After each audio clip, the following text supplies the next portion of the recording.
Uma vez mais, boa noite, bem-vindos a mais uma edição do Direto ao Ponto. Hoje vamos falar da estratégia de estabilização da produção de petróleo em Angola. Petróleo que, como todos sabemos, é um recurso de capital importância para a economia do nosso país. Basta olhar para o facto de representar mais de 80% das receitas totais de exportação e, por consequência, a principal fonte da arrecadação de receita fiscal. É também pelo petróleo que entra grande parte do investimento direto estrangeiro. De acordo com a balança de pagamentos do Banco Nacional de Angola, referente ao terceiro trimestre de 2021, o setor petrolífero foi responsável pela captação de 96% do investimento estrangeiro. Estamos a falar de mais de 1,5 mil milhões de dólares. Mas não é tudo. Nos primeiros 3 meses deste ano, a receita petrolífera cresceu 85% e atingiu os 2,1 bilhões de kwanzas. Este valor representa 34% da receita petrolífera prevista no Orçamento Geral do Estado para este ano, estimadas em 6,12 bilhões de kwanzas. Muitos destes números só foram possíveis alcançar devido ao aumento do preço. É que a produção petrolífera de Angola tem vindo a baixar. Perdemos, inclusive, perdemos o lugar de segundo maior produtor de petróleo no continente africano. Do sonho de produzir 2 bilhões de barris, hoje temos o pesadelo de produzir abaixo de 1 milhão de barris de petróleo por dia.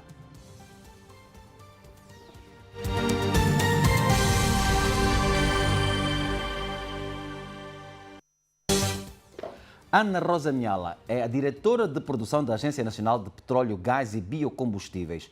Boa noite e bem-vinda a este Direto ao Ponto. Eu começo por lhe apresentar uma afirmação do ministro Diamantino Azevedo a quando da última licitação de concessões petrolíferas, ele que apontou a falta de uma estratégia eficaz de licitação de concessões como uma das possíveis causas para o cenário que temos assistido, portanto, o cenário de declínio de produção que se registra desde 2016. O que eu lhe pergunto é se acredita que o que está definido e o que tem vindo a ser implementado é o mais acertado para que nos devolva o nível de produção esperado. Boa noite, Cussi. Boa noite aos caros telespectadores. Em nome da Agência Nacional de Petróleo, Gás e Biocombustível, agradeço pela honra de estar aqui nesse Direto ao Ponto de hoje. Indo para a sua questão, Cussi, com certeza a atribuição de novas concessões petrolíferas é de extrema importância para assegurarmos níveis de produção acima de 1 milhão de barris de petróleo após 2030. A atribuição de concessões é uma fase apenas. Tem a fase da pesquisa, da avaliação, isto é, da fase de exploração, para que possam ser descobertos os recursos que vão então permitir que, após um determinado período, que pode variar de 5 a 7 anos, possamos ter estes volumes em produção. Hoje, o país tem potencial petrolífero suficiente para garantir estabilidade da produção acima de 1 milhão de barris de petróleo até 2030, a altura que teremos então a contribuição daqui da estratégia de atribuição de concessões e também da estratégia de exploração. O setor petrolífero, desde 2017, que está a beneficiar de reformas. Começamos com o Ministério dos Recursos Minerais e Petróleos, que foi ampliado, isto no sentido de que tem atribuições ampliadas. Em 2018 tivemos a criação da Agência Nacional de Petróleo, Gás e Biocombustível, com atribuições também específicas. Para além de ser concessionária nacional, a agência é hoje também a responsável pela regulação e pela fiscalização do setor. Igualmente, em 2017, tivemos vários decretos que foram publicados. Destes 7, queremos fazer aqui referência a 3 que são importantíssimos para essa fase que fizemos referência há bocadinho, que é da atribuição de concessões. Melhor dizendo, é o decreto 518, que foi publicada em 2018 e que permite a continuidade da fase de pesquisa em áreas que já estão em produção. Até então não era possível. Com esse decreto, nós hoje temos mais de 600 milhões de barris descobertos, fruto de atividade adicional de pesquisa que tem estado a ser realizada em zonas que estão em produção. Igualmente, nós temos o decreto 618, que é o decreto que regula, melhor dizendo, que permite rever aquilo que são os termos fiscais e contratuais, isto é, que atribui incentivos às acumulações descobertas de baixa atratividade, isto acumulações marginais, que até então não era possível desenvolvê-las porque os seus conceitos técnicos e econômicos não permitem, ao contexto atual com os contratos que existem hoje nas concessões, que elas sejam desenvolvidas, mas que, à luz desse decreto 618, felizmente, hoje nós podemos desenvolver campos com baixa atratividade e que, por sinal, já 7 destes foram aprovados desde que essa lei foi publicada. Com certeza, a estratégia de atribuição de concessões, que também foi publicada em decreto, isto em 2019, juntamente com a estratégia de atribuição de exploração de hidrocarbonetos, que também foi publicada em 2020, vai permitir então que com este quadro regulatório possamos assegurar que tenhamos recursos suficientes, quer para estabilizar a nossa produção hoje até 2030, como também para que após 2030 possamos ainda ter um ambiente favorável e continuar a nossa produção, quiçá até 2050 ou para além de 2050. Nós continuamos ainda, apesar dessas alterações, nós continuamos com o problema da queda de produção. Os resultados obtidos até aqui são satisfatórios? Por isso é que estamos a fazer atribuições de concessões, não é? Nós tivemos uma fase, se olharmos para aquilo que é o histórico da nossa produção, nós iniciamos a produção em 1955 muito timidamente, em bacias em terra. Começamos a nossa produção em águas rasas em 1968, com uma concessão que até hoje produz mais de 150 mil barris dia e tem previsão de produzir até 1950, quer dizer, 2050, peço desculpa, e consequentemente nós fomos aumentando a nossa produção gradualmente. Tivemos a primeira produção em águas profundas em 1999, uma concessão que já está, um campo que já está abandonado hoje. Tivemos logo de seguida o início de produção do Bloco 17, o Girassol, que é um campo bastante famoso e que está neste momento a completar 20 anos desde que iniciou a produção. Aqui felicitar a equipa do Girassol por esse feito. E logo de seguida fomos tendo um aumento gradual da produção, conforme podemos ver, chegando a atingir 1.900.000 barris em 2008. Neste mesmo ano tivemos alguns meses com uma produção de 2.000 barris dia. Logo depois perdemos capacidade, porque tivemos uma situação operacional que fez com que baixássemos a nossa produção para 1.500.000 barris, mas conseguimos estabilizá-la durante cerca de 9 anos, feito jamais visto no país. De lá, isto é de 2015 até a data, temos estado a perder capacidade, temos estado a perder produção, o declínio é bastante acentuado. Hoje nós estamos com uma produção de cerca de 1.200.000, temos ainda muito que fazer para que a nossa produção não caia abaixo de 1 milhão de barris, que é o cenário que pode acontecer caso, de facto, as reformas todas que estão a ser feitas, que iniciaram em 2017 e que se prevê continuar para mais algum tempo, não surtirem o efeito desejado. Nós muito dificilmente vamos voltar aos tempos áureos de 2008, que alimentaram o sonho dos 2 milhões de barris de petróleo por dia. Nós estamos preparados para lidar com a perda de relevância da indústria petrolífera? Bem, se dizer que nunca mais chegaremos a 1.900.000, acho que é uma afirmação tácita que a esta altura, se calhar, não é realista. Nós temos um potencial enorme.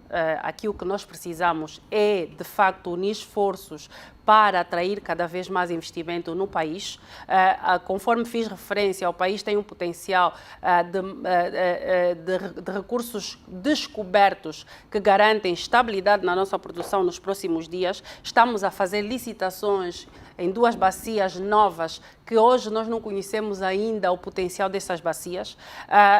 Chegar a 1.200.000, a 1.900.000, perdão, pode ainda ser uma realidade, mas para isso precisamos de investir.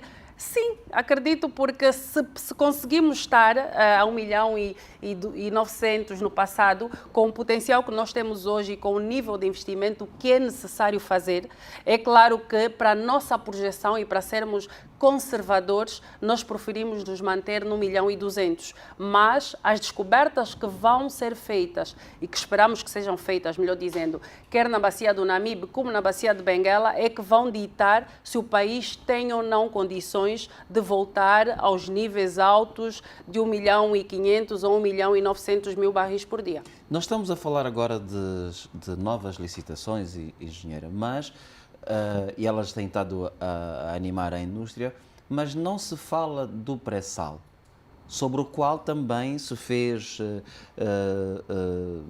e passa a expressão, um alarde muito grande sobre esse tipo de exploração em Angola. O que é que aconteceu? Bem, o nosso pré-sal ainda está em avaliação hoje. Nós tivemos uma primeira fase que não tivemos resultados satisfatórios, tivemos apenas 2 descobertas. A maior parte dos poços que foram feitos não tiveram resultados conforme estava previsto, mas contudo nós continuamos a avaliar o nosso pré-sal. A Agência Nacional de Petróleo, Gás e Biocombustível está a fazer estudos, basicamente estudos no pré-sal, para que possamos voltar no pré-sal com mais conhecimento e, quiçá, então, confirmar o potencial que nós acreditamos haver no pré-sal. Há previsão para termos resultados? Sim, com base nos estudos que estamos a fazer, é necessário que se volte para lá, que se façam novos poços. Tudo depende do investimento que for feito nesta segunda fase, com resultados mais, digamos que, quer dizer, com informação. Nós temos hoje dados, temos mais conhecimento que nos vai permitir voltar de maneira diferente para que possamos então aferir o potencial que se prevê que haja a nível do nosso pré-sal. Enquanto isso, temos que lidar com estes números. Sim, enquanto isso temos que lidar com esses números. Para começar, nós produzimos até a data já cerca de 15 mil milhões de barris de petróleo, para dizer 15 bilhões, foram produzidos desde que Angola iniciou a produção, isso que corresponde a 28% da recuperação, o que quer dizer que do potencial todo que o país descobriu, 28% já foram produzidos. Se olharmos para aqui para o nosso mapa de reservas, nós temos no total, em termos de reservas, temos cerca de 3 mil milhões de barris de petróleo, ou 3 bilhões, se assim for preferido, o que significa dizer que nós temos aqui um potencial para produzir, pelo menos durante mais 10 anos, nos níveis, não de acordo ao que temos hoje, mas com um declínio, conforme vimos no mapa anterior, estaríamos a produzir menos de 1 milhão a partir de 2025, 2026, mas que poderíamos produzir até 2030 ainda com estas reservas que nós temos. O que quer dizer que nós temos aqui volumes com planos de desenvolvimento e projetos já aprovados. Este volume, que são as reservas provadas, que nos garante quase que 100%, para sermos, se calhar, mais conservadores, 90% daquilo que será produzido. A nossa produção, 1.200.000, hoje, provém dessas reservas provadas, ou se quisermos dizer, reservas 1P. Nós temos as nossas reservas provadas e prováveis, que são as reservas 2P, que estão avaliadas em cerca de 2,5 milhões de barris de petróleo e que nos permitem transferir desta categoria de reservas provadas e prováveis para a categoria de reservas provadas, de acordo com aquilo que é a maturação dos desenvolvimentos e também o conhecimento que vamos tendo em torno desses volumes. Temos também as nossas reservas 3P, que são as provadas, as prováveis e também as possíveis, com 10% de chance de serem recuperadas na íntegra, mas que também, com o tempo, vão transferindo-se para as categorias seguintes, 2P e 1P. Eu sou obrigado a ter que lhe pedir para que explique o que é que isso quer dizer, para que traduza estes P's. O P é o nível de maturação, o nível de certeza de que vamos produzir. As provadas, conforme eu disse, aqui há certeza entre aspas, há confiança, há probabilidade, melhor dizendo, de que vamos produzir 90% deste volume que aqui está. 1.654 milhões. Deste volume, 90% vai ser produzido com tempo. Isto nos dá aí, se assumimos hoje que o país está a produzir anualmente 400 milhões de barris de petróleo, isso nos dá a garantia de produzir aí por 7 anos, 8 anos, com níveis, claro, que vão declinando com o tempo em função do declínio natural. A engenheira está a dizer que a produção que nós estamos a ter hoje tem a ver com este nível de reservas. Exatamente. A nossa produção hoje, os nossos 1.200.000 barris dia, provém destas reservas. Nível de reservas. Exatamente. Nós precisamos aumentar. Exato. O que acontece é que, em função do tempo, todo o trabalho de conhecimento que vai se desenrolando em torno dos reservatórios, esta categoria vai transferindo para aqui. Nós nunca teremos reservas 0, 1P. Enquanto tivermos reservas no país, nunca teremos reservas 0. Somente quando aqui for 0 é que, com certeza, também aqui vai ser 0, né? E isso é pouco provável que aconteça nos próximos 30 a 40 anos. O que é que representa nós termos um nível de reservas de 3,3 milhões de barris? Para aí, cerca de 10, 12 anos de produção. É bom? É seguro? É que nós estamos a falar de países que têm um nível de reservas muito superior. Exatamente. Como é que nós olharmos para o nosso nível de reservas, olhando desse ponto de vista, do ponto de vista comparativo com outras realidades, com outros países produtores? Não é seguro porque não nos dá a estabilidade de produzirmos acima de 1 milhão de barris por dia, por muito mais tempo. Aqui nós temos a certeza que vamos produzir acima de 1 milhão durante mais 2, 3 anos. Acima de 1 milhão, se tanto, 4 anos. Mais do que isso, nós precisamos de converter os nossos recursos contingentes para reservas. Precisamos de assegurar que o decreto sobre campos marginais, porque aqui os nossos recursos contingentes maioritariamente são marginais, não são econômicos ao contexto atual, com contrato, com os termos contratuais, com os termos fiscais e com as tecnologias que existem hoje, não são economicamente viáveis, o que significa dizer que nós temos que criar condições, isto é, maturar o máximo de modo a que possamos ter conceitos técnicos para desenvolver esses recursos contingentes e aplicar o decreto 6/18 sobre campos marginais, para que possamos então assegurar o investimento destes recursos de modo a convertê-los em reservas, para que possamos assegurar aqui pelo menos mais 10 anos de 1 milhão de barris de petróleo sem termos que estar muito dependentes ao sucesso da exploração. Certo. Já para terminar, o que é que este quadro nos diz, este último quadro? Bem, o quadro da taxa de substituição de reservas nos mostra o que tem sido o nosso desempenho em termos de reposição daquilo que produzimos. Falamos dos 3,3 mil milhões de barris. Nós anualmente produzimos 400 milhões de barris. Se todos os anos produzirmos 400 milhões de barris, todos os anos precisamos de converter estes recursos que aqui estão na magnitude de 400 milhões para reservas. Precisamos da garantia daquilo que nós estamos a tirar, a extrair. Exatamente. Precisamos de garantir que haja investimento na mesma magnitude daquilo que nós estamos a produzir anualmente. A engenheira está a dizer que nós em 2018 conseguimos apenas substituir 59%, em 2019 37%, 2020 41%. Exatamente. 2021 substituímos 101%. De onde é que saiu essa produção? Fruto da aplicação dos termos... Como é que foi possível? Fruto da aplicação dos termos fiscais, fruto da aplicação da exploração dentro das áreas de desenvolvimento. Todo esse trabalho que não foi feito nesta altura, por várias razões. Esse período, 2019, apesar de que havia já indícios de que a atividade petrolífera iria voltar aos níveis normais, mas tivemos logo de seguida a pandemia da Covid, então tivemos que reduzir um bocadinho aqui ou desacelerar a atividade toda. Antes disto, não tínhamos os decretos, quer para campos marginais, como para a exploração dentro das áreas de desenvolvimento.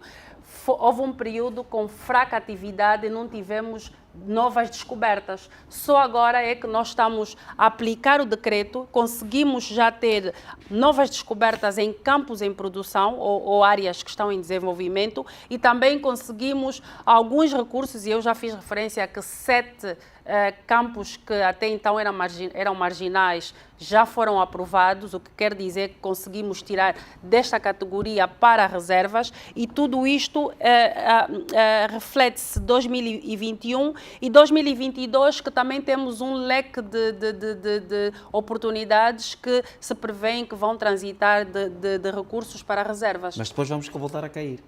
Por enquanto, a previsão é voltarmos a cair, mas tudo está a ser feito para que não caiamos abaixo de 100. Né? O importante é que estejamos a repor, de facto, na mesma proporção, ou acima, claro, aquilo que se produz hoje. Estar a 100, para nós, já é um feito, já é um ato positivo. Neste slide, engenheira, nós falamos do nível de perdas. E este nível de perdas, se nós estamos a falar de perdas em termos de produção, automaticamente estamos a falar de perdas financeiras. Sim. Certo? Sim. Estão quantificadas? Sim, fizemos uma quantificação rápida olhando para o ano de 2021, constitui aí cerca de 2,5 mil milhões de dólares que não foram arrecadados, né? Mas isto não pertence somente ao Estado, é o Estado e as empresas todas. Na verdade, deixamos de produzir 39 milhões de barris de petróleo, o que quer dizer que cerca de 2,5 mil milhões de dólares não foram arrecadados. Parte destas perdas estão explicadas aqui neste slide ao lado e não tem como passar ao lado, tem significado o facto de 75% das causas destas perdas estão em falhas de equipamento, sendo que nós temos em Angola as principais empresas de petróleo do mundo. E a indústria petrolífera rege-se por regras muito rígidas de produção, de segurança, de previsibilidade de ocorrências. Como é que se explica este nível de falha de equipamento? Cussi, no início do programa hoje estivemos a falar das câmaras que não estão a funcionar, apesar de que elas têm sido ou têm beneficiado de um plano de manutenção. Portanto, aqui é exatamente a mesma coisa. As nossas instalações têm um tempo de vida já muito alto, consideravelmente. A maior parte delas tem mais do que 20 anos de existência. No início, as falhas acontecem com menos proporção, né? Os equipamentos, os sistemas são praticamente todos novos. A manutenção preventiva, apesar de ser recomendada, muitas vezes acaba por não ser feita, porque o equipamento não apresenta sinais nenhuns de falhas. Então, acabamos, às vezes, por ignorando algumas manutenções recomendadas, algumas manutenções preventivas, para evitar também que tenhamos um custo operacional muito alto. E aqui temos que reconhecer que, no passado, muitas das manutenções que deviam ter sido realizadas não foram realizadas com o rigor que se impõe, e hoje vamos sentindo que as instalações petrolíferas apresentam mais falhas, apresentam mais dificuldade de funcionar durante o ano sem muitas paragens. Entretanto, a agência, conjuntamente com os seus parceiros, aqui as empresas, está a criar aqui um quadro regulatório que permita que os programas de trabalho sejam mais de acordo com aquilo que são as necessidades de cada uma das concessões e também que tenhamos instrumentos para fiscalizar, de facto, a atividade toda que é realizada nas instalações, de modo a assegurar não só que os programas sejam aqueles programas necessários, mas também que nós, agência, possamos então fazer a fiscalização para assegurar que está a ser cumprido na íntegra. Assim sendo, nós esperamos que esse 39 ou que essa percentagem que está hoje ronda os 9% de perdas não planeadas, que essa percentagem reduza para abaixo de 5%, como tínhamos em 2017 e até mesmo antes de 2017. E consigamos evitar este nível de perdas de 38 milhões de barris. Exatamente. Ano. É um curto intervalo, nós voltamos daqui a pouco para continuar a falar sobre este tema bastante importante para o nosso país. Até já.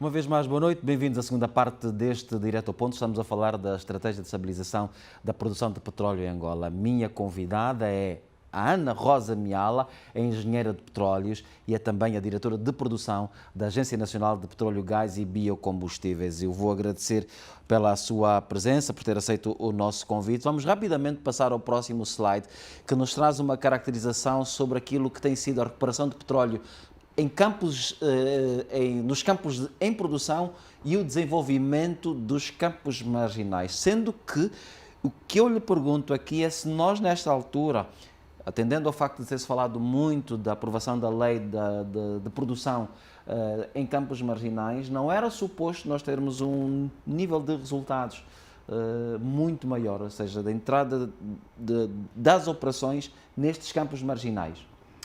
Cussi, veja que a lei foi aprovada, foi publicada em 2018. Né? De 2018 até a data 2022, nós temos tido um incremento daquilo que são os projetos aprovados. Porque só agora, de facto, é que estamos a beneficiar desta lei. Veja que não é somente pegar nos volumes ou nos recursos que eu fiz referência há bocadinho nos slides anteriores, os quase 5 ou quase 6 mil milhões de barris que temos já descobertos, mas devemos também olhar para os aspectos técnicos destes mesmos recursos. Uma boa parte desses recursos está disperso. Estão descobertos, sim, mas estão em acumulações dispersas, onde não existe, muitas vezes, uma instalação para conectar, para facilitar e de facto, aqui permitir um custo de produção inferior ou pelo menos dentro daquilo que é o normal. Precisamos, então, nós, e o que a agência está a fazer, juntamente com os seus parceiros, é ajustar os conceitos para desenvolver esse petróleo e, quando já tiver um conceito, aí sim, pegar no decreto, aplicar a estes volumes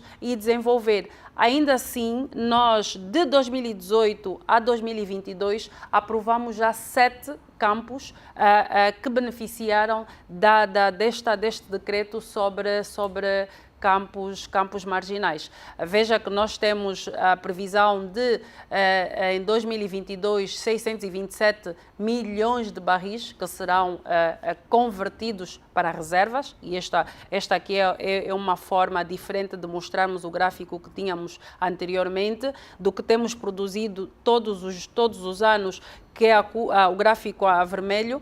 O verde são os volumes que têm sido repostos, por isso é que em 2021 produzimos 410 milhões e foi reposto no sistema 414 milhões. Em 2022 a previsão de produção ronda os 418 milhões de barris e contamos repor 627 milhões. Isso faz com que até o final do ano, até o final de 2022, tenhamos cerca de 2,5 mil milhões de barris de petróleo como reservas.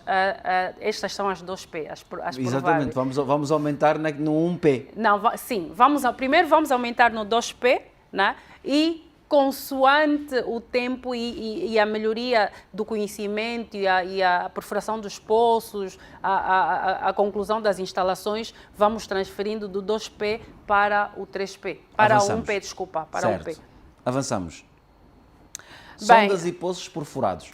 É continuidade do trabalho todo que está a ser feito a nível dos campos marginais em particular e não só dos campos em produção. Nós também temos campos que já estão em produção há algum tempo e que nos últimos tempos, desde a criação da agência, que temos estado a fazer extensão de licenças de produção, já fizemos extensão de creio que sete concessões, uma delas tem previsão de produzir até 2050, as outras vão produzir entre 2035 e 2045. Fruto desse trabalho todo que a agência desenvolveu com os seus parceiros, tivemos aqui temos agora um aumento de unidades de sondagem no país. Em 2020 chegamos a 0 unidades de sondagem, porque tivemos os meses de maio a agosto sem nenhuma atividade de sondagem, em consequência das restrições impostas pela pandemia da Covid-19, mas logo depois, em 2021, conseguimos... Aqui está a dizer que tivemos 3, engenheiro. Não, tivemos 3, é uma média que nós fizemos porque de janeiro a abril tivemos 9 sondas. E outubro, novembro e dezembro tivemos 2 sondas. Então o país, na verdade, durante o ano, apesar de ter ficado um período sem sondas, tivemos algumas sondas que tiveram atividade. Não podemos considerar 0 porque houve poços que foram perfurados em 2020. Certo. Mas ainda assim, em 2021 recuperamos já e 2022, agora conforme podemos ver, temos previsão de chegar a 9 sondas. Já estamos, na verdade, com 9 sondas e temos previsão de, claro, até o final do ano, ter mais sondas em operação. A previsão é que consigamos perfurar 57 poços. Destes poços, 95% são poços de desenvolvimento, incluindo os poços de preenchimento, os poços infills, como são conhecidos no setor petrolífero. Aqui, esses infills são os que nós fazemos para recuperar aquelas nossas reservas 3P que vimos ali, os 3.3, para transferir, às vezes, a necessidade de adicionar investimento, e uma boa parte desse investimento passa por a perfuração de poços adicionais, os poços infills, e também a melhoria dos sistemas de produção. Certo. Vamos avançar, Xisto Benedito, por favor. Novas descobertas comerciais resultantes da exploração. Engenheiro. Bem, aqui dar nota que ainda não é o resultado da estratégia de atribuição de concessões, né? Essa exploração é fruto do decreto 518, que permite a pesquisa adicional em áreas em produção, em áreas de desenvolvimento. De 2019 a 2021 foram descobertos quase 650 milhões de barris de petróleo, que com o tempo vão ser então convertidos em reservas e vão nos permitir manter ou estabilizar a nossa produção de agora até 2030, 2032, a altura que teremos já o efeito da estratégia de licitação e também da estratégia de exploração. Relativamente à estratégia de adjudicação de concessões ou a estratégia de adjudicação de novos blocos, nós temos aqui a dar ênfase que até o momento foram 27 concessões já adjudicadas. Essas 27 concessões não são apenas, não são só as que foram licitadas em 2019, 2020 e 2021, mas são também licitações que fazem parte do decreto também publicado sobre a atribuição de concessões em caráter permanente. Isto é, todas aquelas concessões que estão previstas para serem licitadas dentro da estratégia de licitação 2019, 2020, 2021, 2023 e 2025, que não tiverem investidores, ficarão em oferta permanente, estarão disponíveis para que quem estiver interessado possa contactar a agência para que fique com uma das concessões. Foi o que aconteceu agora quando da última licitação, portanto, os blocos que não tiveram propostas, Exato. podem a qualquer momento, os Estão investidores disponíveis. podem a qualquer momento apresentar a sua candidatura. Exato. E eventualmente, uma vez tendo as condições reunidas, poder ficar com essas licitações. Deixe-me só perguntar-lhe, porque vejo que se fala do facto de nós chegarmos à meta de produzirmos 1 milhão de barris de petróleo por dia com alguma naturalidade, sendo que nós temos hoje o petróleo como digamos que a nossa galinha de ovos de ouro. O petróleo é o principal recurso de exportação e é o que garante a entrada de divisas para o país, é também a principal fonte de arrecadação de receita. Não é perigoso nós termos o petróleo, o nível de produção a 1 milhão de barris?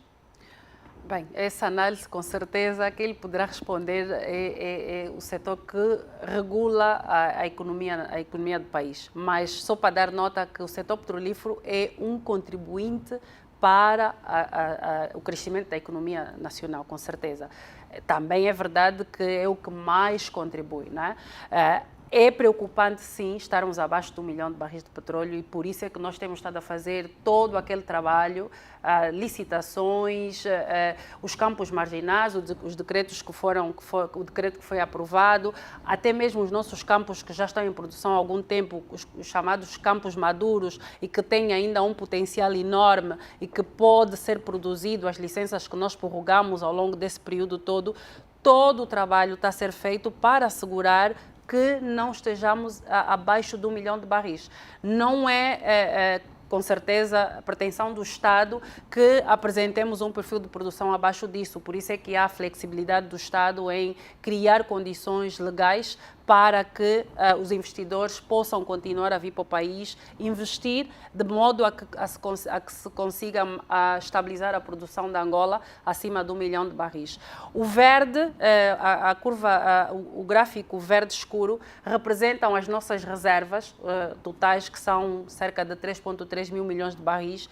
O amarelo representa praticamente os nossos campos marginais, que estão a ser trazidos para a produção ou para reservas inicialmente e posterior para a produção, e que sentiremos já algum efeito deles em 2020. Portanto, é um esforço combinado, sem dizer que após 2030 nós teremos então um efeito ou resultado da campanha de exploração que se espera iniciar a qualquer momento, uma vez que já há concessões que foram adjudicadas em 2019 e também já há atividade de exploração a decorrer nessas concessões licitadas em 2019. Este esforço todo de aumento, de estabilização e consequente aumento da produção coincide com o momento em que se fala mundialmente sobre a transição energética, é onde supostamente a exploração de petróleo, nos moldes como ela é feita hoje, e o próprio valor do petróleo poderá baixar. Qual é a posição da agência diante deste cenário?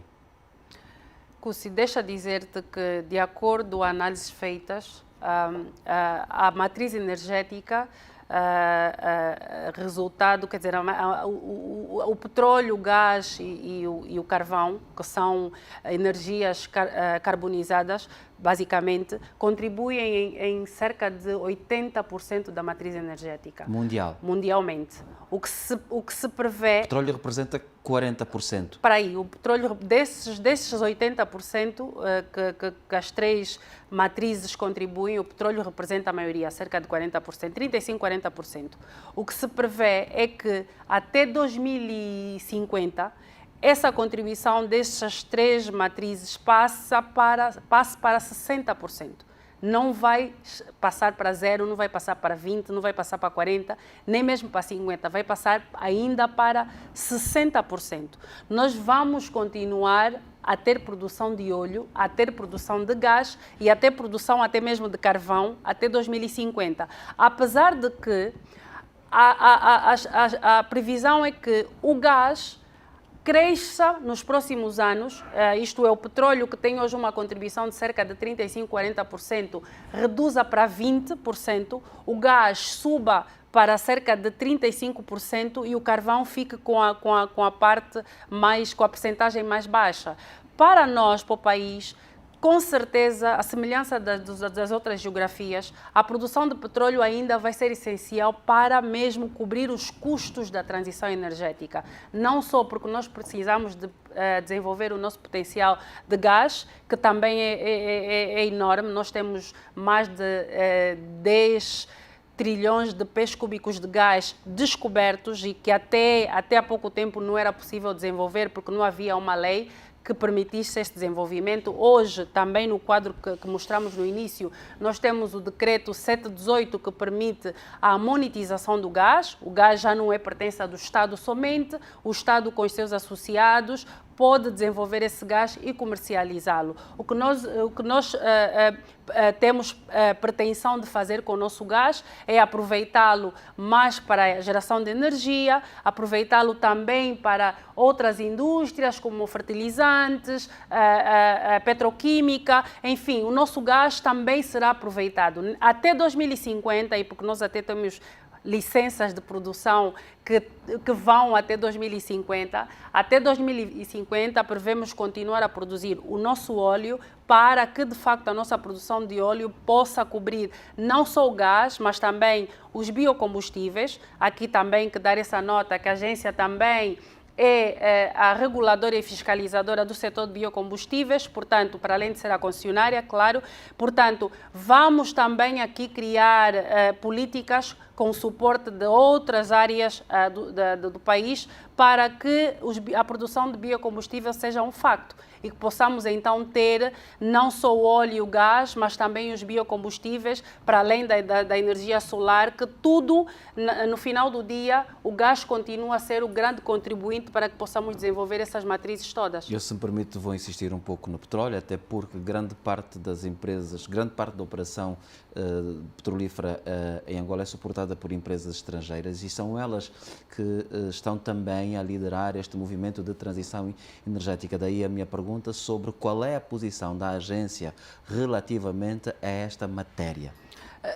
Cussi, para além de que o país... São eles a liderar o processo, muito provavelmente poderão perder o interesse de continuar a investir, de continuar a operar, porque o mundo está a tomar outra direção. Não. Para além de que o país está a criar uma estratégia para a transição energética, estas multinacionais também já têm no seu portfólio, né, para os próximos anos, identificação de soluções para continuarem a produzir o óleo de maneira mais limpa. Temos aqui mesmo em Angola, precisamos de descarbonizar o petróleo, a produção de petróleo. Isto é o que tem de ser feito. A queima de gás tem de ser reduzida a zero, ou quase zero, pelo menos. Estas são as ações que estão previstas a acontecer nos próximos anos. E isto é um plano que as próprias multinacionais também estão muito envolvidas, não só em Angola, mas nas outras geografias do mundo. Existe também tecnologias que estão em desenvolvimento, algumas inclusive já estão desenvolvidas para permitir que se capture o carbono que é produzido nas instalações petrolíferas e seja reinjetado em reservatórios de modo a evitar que o ambiente esteja poluído. Exatamente. Gera, vamos agora entrar rapidamente para o último slide, até porque a dado momento da sua apresentação referiu-se à necessidade de melhoria do ambiente fiscal para permitir que a operação em áreas com recursos contingentes possa ser feita e podermos aumentar o nosso nível de reservas. Quais são as grandes inquietações com relação a essa questão do ambiente fiscal para permitir a atratividade e a captação de mais investimentos? Qual é o problema? Bem, o nosso quadro legal, contratual e fiscal hoje não é mau. Precisamos de assegurar estabilidade deste quadro. Precisamos de assegurar a estabilidade deste quadro. Para dar um exemplo, nós tivemos em 2020, creio, 2019, a aprovação do aumento da taxa de retenção na fonte de 6,5% para 15%. Chegou a não ser aplicada, foi durante alguns meses aplicado, mas depois o Estado recuou na sua decisão, porque esta alteração do quadro fiscal provoca, de certa maneira, instabilidade para o investidor. E o aumento dessa taxa cria, de facto, aqui um aumento no custo para produzir um barril de petróleo em Angola. Tudo o que está a ser feito hoje, quer a Agência Nacional de Petróleo, Gás e Biocombustível, quer o próprio Ministério das Finanças, através da AGT, uma combinação aqui de esforços, é no sentido de se manter este ambiente propício para o investimento, particularmente numa altura em que falamos há bocadinho da transição, mas numa altura em que muitos países do mundo estão a fazer licitações de novas concessões, querem acelerar a produção do seu potencial petrolífero. Nós também devemos fazer o mesmo, criar condições para, ao invés de uma multinacional preferir investir num país vizinho, trazer o seu investimento aqui para Angola, porque está compensado, há equilíbrio na distribuição daquilo que são as receitas, quer seja apostado como para as empresas, de modo a que, de facto, nós tenhamos vantagem comparativamente àquilo que são os outros ambientes. Portanto, aqui no que nós queremos dizer, o que nós pretendemos dizer é que o país precisa de manter esta estabilidade que tem hoje no quadro legal, contratual e particularmente no quadro fiscal, que é bastante crucial. Isso obriga-me a perguntar, já mesmo para terminar, qual é a sua avaliação em relação ao nível de competitividade com relação a outras geografias, isso na indústria petrolífera? Bem, a agência está a realizar um estudo e vamos publicar o resultado em breve, mas competitividade, com certeza, pressupõe-se que existe equilíbrio na distribuição das receitas. Portanto, Angola não está mal, até agora não está mal, de acordo ao resultado preliminar do estudo, Angola não está mal, mas sentimos que podemos ainda criar ambientes para estar melhor posicionados. O esforço está todo a ser feito para que, de facto, nós tenhamos aqui digamos que uma vantagem comparativamente aos países que estão aqui mais próximos de nós. Está certo. Engenheira Ana Rosa Miala, muito obrigado por ter estado aqui conosco e a falar deste importante tema para o nosso país, para a nossa economia, a estratégia de estabilização do petróleo em Angola. Foi sobre isso que nós estivemos a falar nesta edição do Direto ao Ponto. A julgar pelas palavras da engenheira, não há motivos para grandes preocupações, porque o trabalho que está a ser feito, certamente, a breve trecho, vamos ter os resultados. Está tudo dito por hoje. Obrigado por ter estado aí deste lado. Nós voltaremos, como sempre, no próximo sábado, à mesma hora, depois do Jornal da Zimba. Boa noite, obrigado, bom final de semana.